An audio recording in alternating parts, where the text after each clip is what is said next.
Hey everyone, I'm Margaret, 25 years old and an aspiring artist.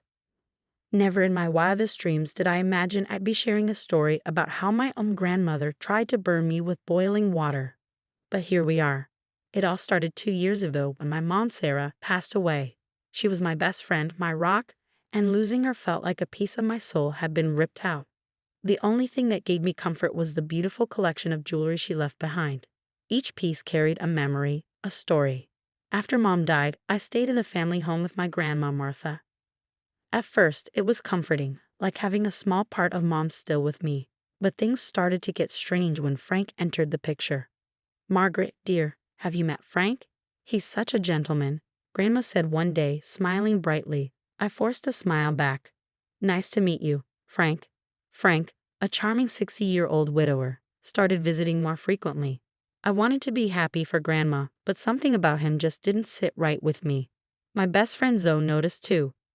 One afternoon, over coffee, Zoe said, "Liv, don't you think it's time you got your own place? Your grandma's acting like a teenager with this Frank guy." I sighed.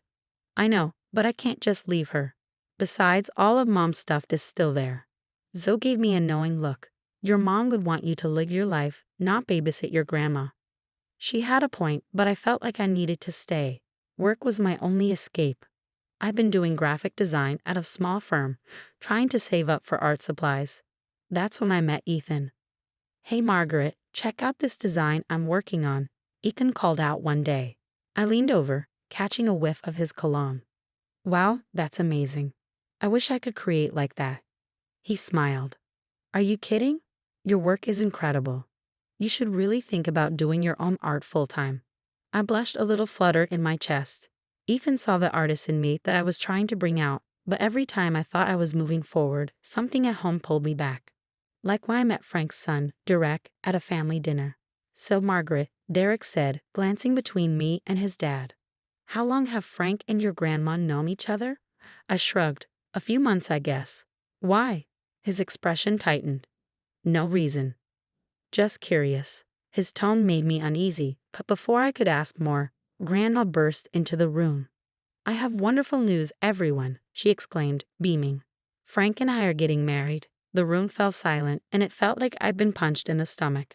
"Married? Grandma, isn't this a bit sudden?" I asked, shocked. She waved me off. "Oh, pish posh. When you know, you know." As everyone congratulated them, I couldn't shake the growing dread. Something was very wrong, and I had no idea how bad it was about to get. In the weeks following Grandma's engagement announcement, everything spiraled into chaos. One afternoon, I overheard her on the phone, her voice tense. "I'll get the money, I promise. Just give me more time." When I asked her about it, she snapped at me. "It's none of your business, Margaret. Can't an old woman have some privacy?" I backed off, but my suspicions only grew. Then things got worse. I noticed that Mom's antique locket was missing from my dresser. "Grandma, have you seen Mom's locket?" I asked, trying to keep calm. She avoided eye contact. "Oh, that old thing. I must have moved it while cleaning. Don't worry about it." But I was worried. I called Zoe in a panic. "Zoe, I think Grandma's up to something shady. Mom's jewelry is disappearing, and she's acting all secretive about money." Zoe paused. "That doesn't sound good. Liv, want me to dig around?" A few days later, Zoe called with some disturbing news. "Liv, you're not going to like this. Your grandma's drowning in debt. And that Frank guy? He's been known to cozy up to wealthy widows and disappear with their money." My stomach dropped. "Oh God, Zoe, what do I do?" She replied, "Keep your eyes open. We need solid proof." For the next week, I watched Grandma closely.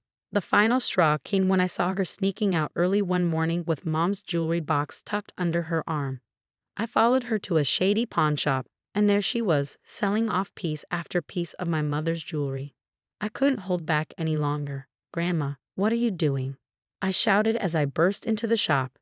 She turned, guilt and anger flashing across her face. "Margaret, you followed me. How could you?" "That's Mom's jewelry. It's all I have left of her." I cried, my voice trembling with hurt and anger. Her eyes hardened. "You don't understand. Frank and I need the money for our new life together. Your mother would have wanted me to be happy." By selling her memories, by lying to me, I was shaking with disbelief and rage. "You ungrateful child," she spat. "After everything I've done for you." She grabbed a kettle of boiling water from behind the counter. Before I could react, she hurled it at me. Searing pain exploded across my arm and shoulder, and I screamed, stumbling backward into a glass display case, the shattering glass mixing with my cries of agony. I looked up at Grandma's face. There was no concern, no regret, just cold, hard anger. As I crumpled to the floor, clutching my burned arm, one thought crystallized in my mind. The grandmother I had known and loved was gone. In her place stood a stranger, someone who had shattered the last shred of trust between us. The pawnshop owner rushed back in, yelling about calling an ambulance, but my focus was on Grandma Martha, gathering up the jewelry with trembling hands. In that moment, as the searing pain threatened to pull me under, I made a silent vow. This betrayal wouldn't break me. It would be the fuel I needed to reclaim my life and my mother's legacy, no matter the cost. The next few weeks were a blur of hospital visits, police reports, and tears. The burns on my arm and shoulder were healing, but the emotional scars, those ran deep. Zoe was my rock. "You're staying with me," she insisted, helping me pack up my things from Grandma's house. No arguments. I didn't have the energy to fight her. As we loaded the last box into Zoe's car, Grandma Martha came out, her voice trembling. "Margaret, please, can we talk?" I couldn't even look at her. "There's nothing to talk about. You made your choice."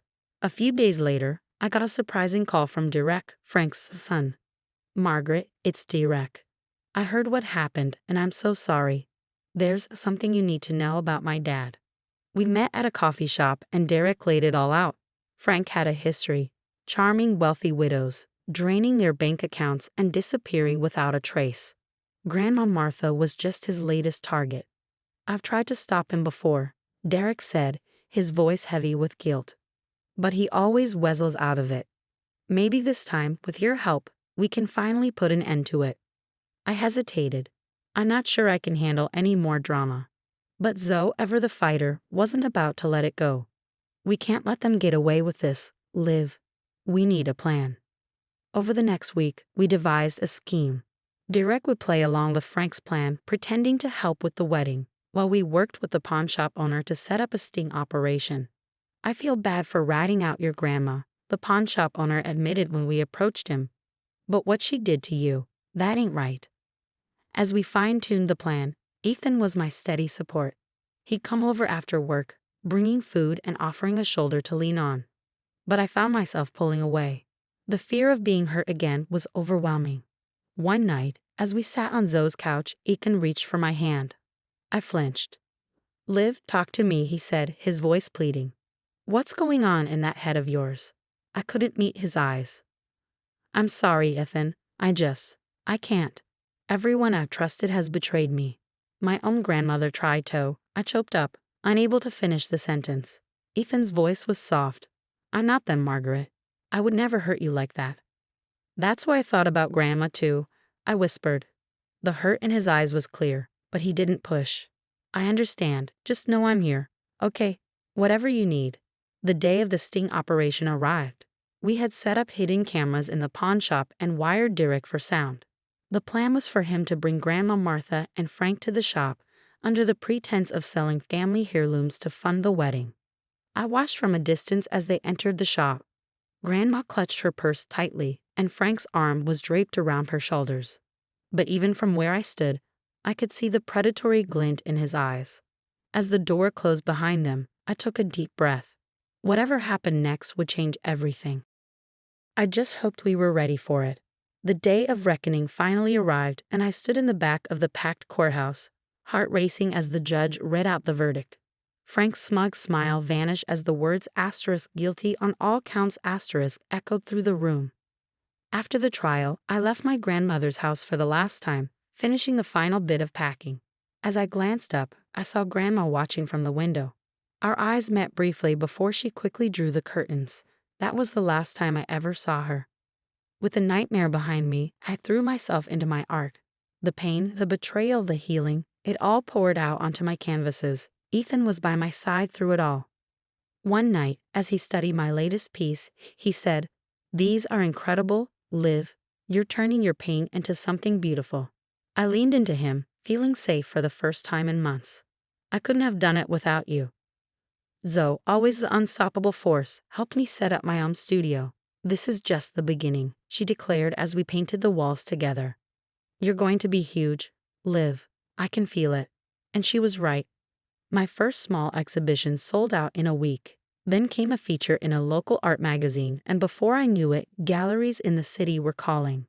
The night of my exhibition opening, I looked around at the vibrant crowd, at my art lining the walls, and at Ethan smiling proudly from across the room.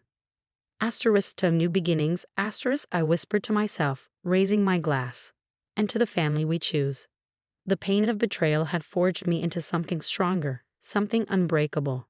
As I clinked glasses with my friends, I silently thanked the hardships that had led me here. They hadn't broken me, they had set me free. Now I have a question for you. If you were in my shoes, would you ever forgive Martha for what she did?